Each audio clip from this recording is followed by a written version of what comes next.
Federal Marshal Teddy travels to a prison on a remote island to investigate a missing person case. This place is both a prison and a hospital. It holds the most dangerous psychiatric patients. But in fact, Teddy is not a marshal at all. He is also a prisoner in this institution. He was once a US soldier. He returned home after World War II, and his wife had long suffered from severe depression. To get her husband's attention, she set their city apartment on fire. The couple then moved to a lake house, but her mental condition did not improve. His wife drowned all three of their children in the lake. When Teddy came home and saw this, he broke down instantly. Overwhelmed by grief, he lost control, and he killed his wife. This caused him to develop severe schizophrenia, and he was committed to Shutter Island. Whenever a stormy night comes, Lettuce has another episode, creating the same story inside his mind. In the story, he calls himself Teddy, a federal marshal, sent to Shutter Island to investigate a disappearance. But afterward he forgets everything, and this cycle has repeated for 2 years. So the director and doctors decide to try a special treatment, mobilizing the entire island's resources to act out the entire story with him. And today, the story begins again. Lettuce once again becomes Teddy, and the man beside him, supposedly his partner, is actually his psychiatrist doctor, Sheehan. At the start, Sheehan pretends to probe Teddy's past, and even gives him a calming cigarette, successfully stabilizing his condition.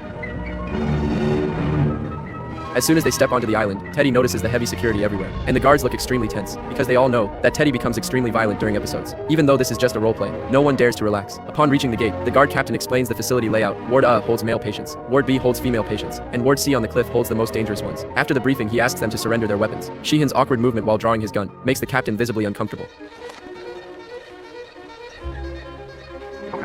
Once inside the facility, Teddy sees patients all wearing handcuffs.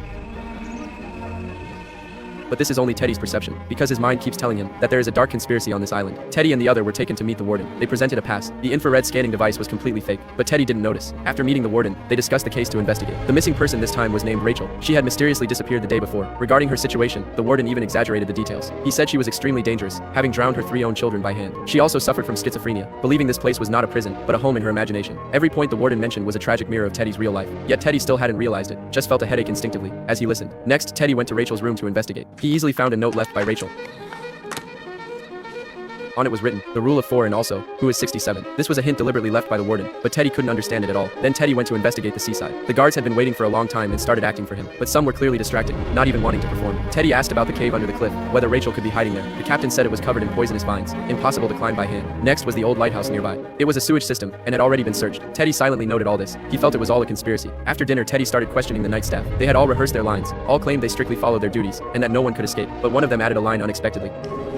And maybe went to the bathroom. You breached protocol, Christ. I wasn't gone more than a minute. The warden was speechless, but Teddy was satisfied, thinking he had found a breakthrough. Then he questioned the nurse, and the nurse slipped up, accidentally mentioning Sean's name. Who is Dr. Sean? Teddy wanted to see him. The warden had to come up with an excuse, saying Sean had gone on vacation. That night, Teddy had a dream. He returned to his old apartment. The room was filled with smoke and dust. His deceased wife stood ahead, telling him,